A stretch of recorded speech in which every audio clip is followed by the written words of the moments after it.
কেউ আসেনি, কোনো আস্থানা ভাঙচুর করতে আসেনি।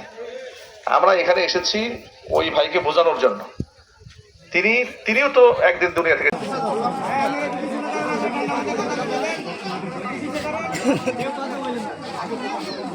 কোনো কথা বলবেন না।